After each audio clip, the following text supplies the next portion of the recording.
I mean, I would say you have to clean out the interior, but Leo never even bothers to do that. I don't do that either. I think it's like your interior is as is mine. As is mine. Yeah, yours it's a is mess. too. It's a mess. It's a sign of genius, I heard. So, I'll take it. It's a sign of procrastination. Yeah, it is. I mean, I've gotten my room. I'm almost at the habit of cleaning my room now. It's not 100%. I'll still take all my laundry, put it on the ground for a couple of days, and then slowly put it away. But I've gotten to it where it's a lot better than it used to be. I'm still pretty gross. My bathroom, I keep the toilet clean, but like I'll have a bunch of fucking shit strewn about in the shower too. I'm just a fucking mess, dude. That's one of my biggest insecurities is how filthy this house is. Yeah, as far as bringing over a girl, I mean, years ago before you had a girlfriend, that one girl that me, you, and Mitch all had some fun with. You thought she left because this house was kind of a pigsty? Well, she might have either left for that reason or because Adam Fu was actively playing with his penis on the couch next to us. Yeah. It's one of the two reasons.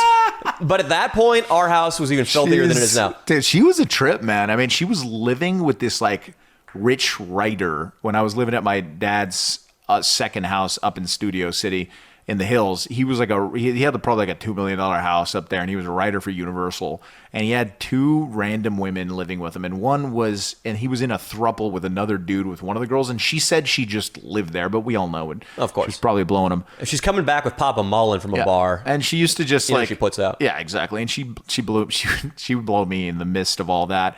And one night I was like, you know what, my buddy Mitch, he thinks you're really cute, and she's like, send him over. So then Mitch hooked up with her. I think he only made out with her though.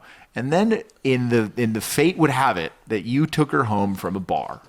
I can tell you guys a little bit about that. It was the night after we filmed the original Thanksgiving video, Crashing video. That's a classic.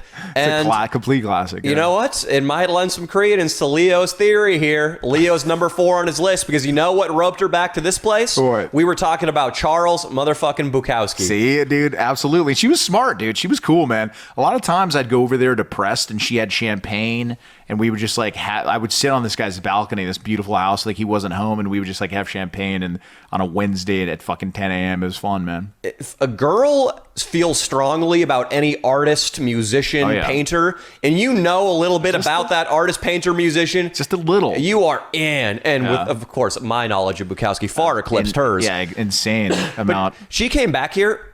At that point, our sink smelled like a rat had crawled down maybe 3 inches into the drain and just died.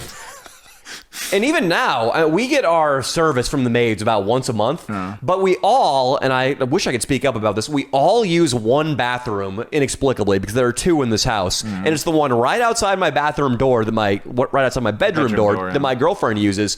There is always shit splatterings up underneath the seat. Yeah.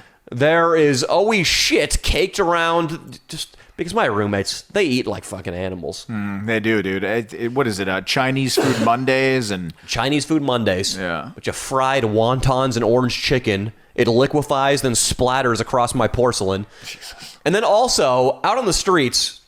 You know, it's interesting around here because we live right on the edge, the breaking wave of gentrification. But if I walk down my street, especially right now with what's going on and businesses being closed, there's no incentive for anybody to clean off the sidewalks on this main street we live off of. Disgusting. Since all the businesses are closed. I dodge no less than 10 pieces of human shit every morning when I run. It's so fucked up that they just take a shit and they should at least bury it. Like they should dig a hole like in some dirt patch. Somebody's front lawn? Front lawn. Better than nothing. Better than nothing, yeah. But yeah, it is the bumps around here are pretty gnarly. You're in an area that like is only going up. It's getting better and better. But yeah, it is pretty gnarly still. There's a lot of homeless people around here. And we all I'm trying to stop this too. We wear our shoes in the house occasionally. I always try to take my running shoes off because that's when I go down shit alley. The Hershey Highway. Who would you say is the biggest, the messiest in the house? There's the thing where sometimes I get irritated by messes my roommates make, but I know I'm blind to all the messes I make. Yeah. You only notice what pisses you off, and your own mess never pisses you off. Never pisses you off.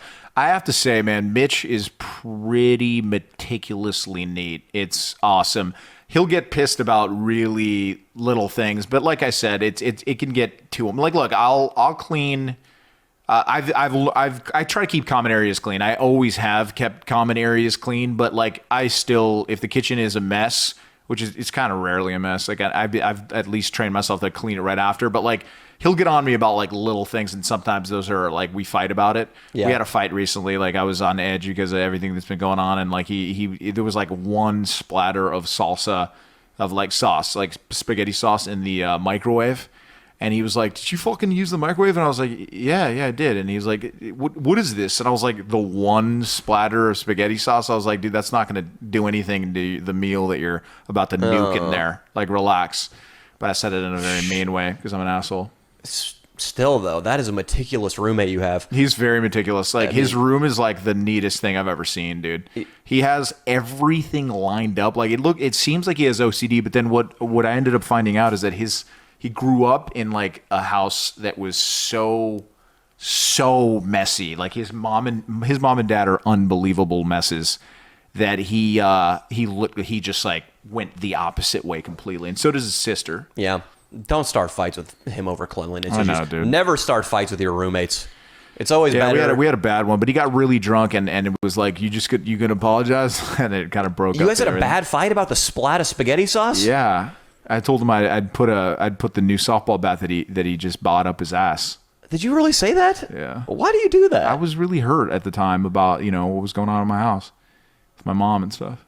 Fuck. So then he like said this, and he kind of his tone wasn't like 100% like he was kind of like a dickish tone, and I just went off. You can't go off, man. I know, dude. I've been losing my cool a lot, man. It's not good, dude. That's why I didn't want to come around here for a while. Like Fan Jerry, like even this, like Fan Jerry, when he said on the phone, when he said I could see him doing that, like when buying the bunny costume for just that Instagram video, I almost wanted to just say some really fucked up shit to Fan Jerry that day. Everybody gets irritated and has the urge to lash out. Some of the best advice I've ever seen, and I forget who said this. Warren Buffett, I don't know, but it's you can always tell somebody to go to hell tomorrow. Yeah. It's the best piece of advice maybe that I've ever read, or one of them. You're so good at that. I have to say, like, even like when a fucking drunk Indian punches you in the face, a Native American Indian. I happened to tell him to go to hell that night. Luckily, he didn't remember it, though. You did. In Vegas. Yeah, you can always tell somebody to go hell tomorrow. I think that is Warren Buffett. That sounds like something Warren Buffett would say. You got to think about it, because you telling Mitch you're in. Granted, I know you're in rough circumstances right now. Yeah, I know. You're it was weak. Unprecedented. Most people can't even relate to those kind of circumstances. But somebody like a roommate, if they say something that pisses you off, just take a walk around the block, deal with it tomorrow. Tell them to go to hell tomorrow, because the alternative, you do what feels good in the moment. You give in to the rage, you have the fight. Then what if he's moving out the next morning? You got to find a new roommate. You got to go on Craigslist. Yeah. You got to invite some schmuck from a great roommate. From Tulsa, Oklahoma, who just moved to LA to act, and he's going to be your new fucking roommate. Worst roommates. You want that, asshole? How do you know those guys are the worst roommates?